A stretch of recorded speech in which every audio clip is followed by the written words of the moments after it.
મા બાપને પણ નહીં ભૂલે. આ નથી કીધું બધું ભૂલશો મા બાપને ગણિત ઉપકાર છે એના. એટલે કંઈ તને મા બાપને ગુરુનો ભગવાનનો મારે સાથી બોલાવી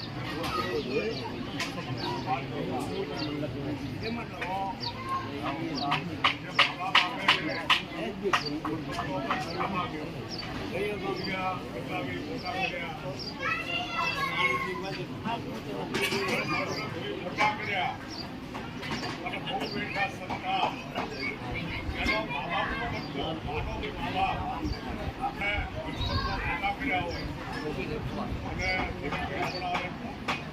આપણે ખાઈ ન શકે આપણે નાના હતા નામ ખાઈ શકે એટલે પેટ ભણો એનો હાથ કામ ન કરતો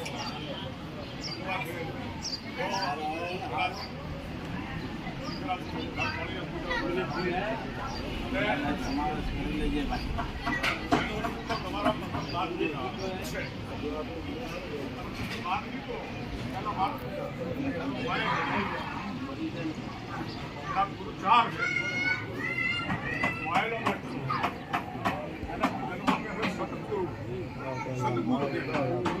સદગુરુ આ બારે બેઠો નહીં, બહારના નામને કામ સદગુરુ એટલે પોતાનો આત્મા એ એક સાહિત્ય ગુરુ છે. પછી બહાર નીકળો એટલે બહાર બીજા આવે અને બીજા આપણા ગુરુ શ્રી મહાન છે અને જ્યાંથી આપણને ભાન કરાયું, જ્ઞાન આપ્યું અને આપણને પ્રકાશ આપ્યો. રૂ એટલે પ્રકાશ શું અને ગો એટલે ઇન્દ્રિય. રૂ એટલે ઇન્દ્રિય થાય, ગો રૂ. અને અંધકારમાં હતા, અજ્ઞાનતામાં હતા, સત્ય તરફ, ધર્મ તરફ, તરફ, દયા તરફ, પ્રેમ ભાવ તરફ આપણને મરડીને વાળ્યા અને આત્મા કલ્યાણ અર્થે લઈ ગયા. શરીર કલ્યાણ અર્થ અને આત્માનું કલ્યાણ અર્થ. અહીં કને બે કલ્યાણ ચાલે છે. અહીં કને બે કલ્યાણ છે, ત્રીજું કોઈ કલ્યાણ નથી.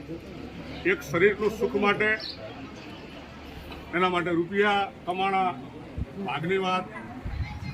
તો એ શરીરના સુખ માટે ગમે તે રહ્યો અને કમાણો.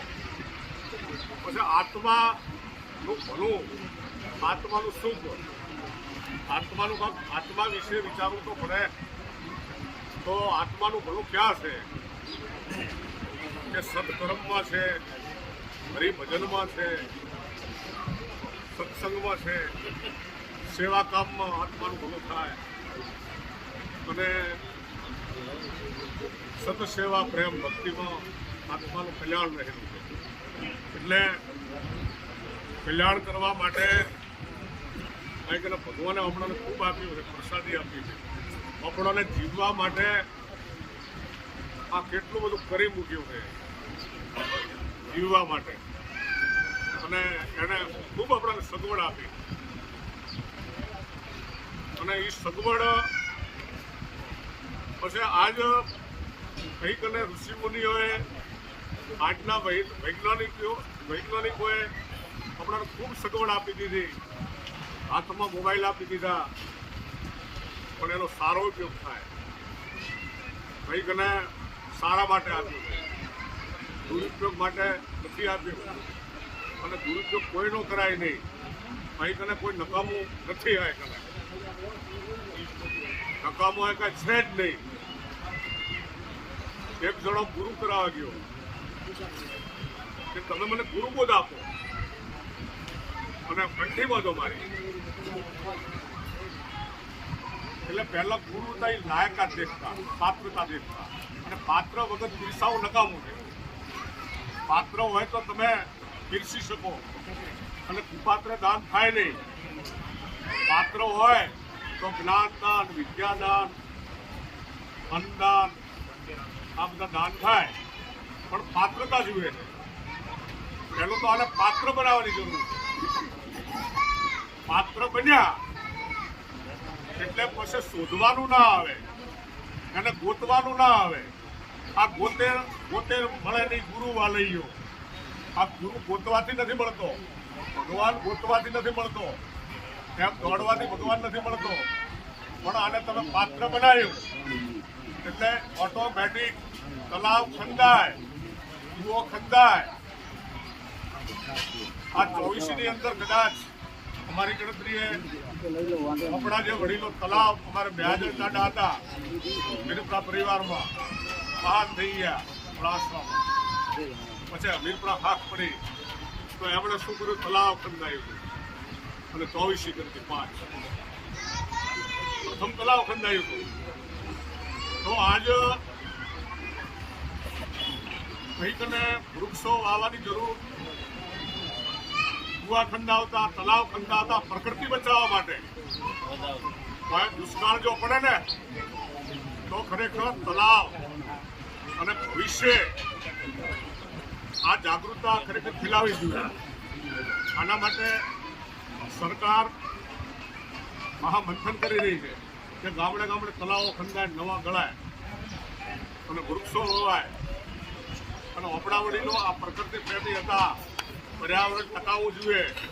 પર્યાવરણને જો હાનિ થશે તો નવી પેઢીને વધારે રોગો ઊભા થાય, તકલીફ આવશે.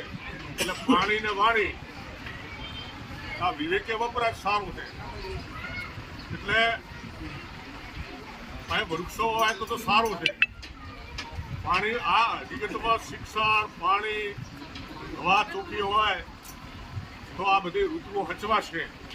બાકી ઋતુઓ હચવાશે નહીં. અને રાતે લગભગ અમે રાત્રે અત્યારમાં આ કપડાં ધોયેલા છે અને સવારના ઉઠો ને એટલે આ કપડાં મેલા થાય. આજ મેં ગાગોદરમાં જઈ મેં ગાંધીધામમાં જઈ.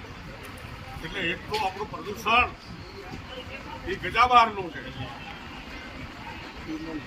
પ્રદૂષણ બહુ વધી ગયું છે આ સમયના લીધે. આધુનિકતા આવી ને એમાં પ્રદૂષણ બહુ વધી ગયું છે. અતિ ગરમી, અતિ વરસાદ, અતિ ઠંડી. તો માપમાં હોય તો સારું છે. એટલે એના માટે ખરેખર વૃક્ષો પણ વાવવા જોઈએ. મારી ગાય છે, વૃક્ષ છે. આના માટે આપણા વડીલો આવું જીવન જીવતા હતા અને પેટ ભર્યા ખાઈ કમાણા મજૂરો ભર્યો. જય માતાજી.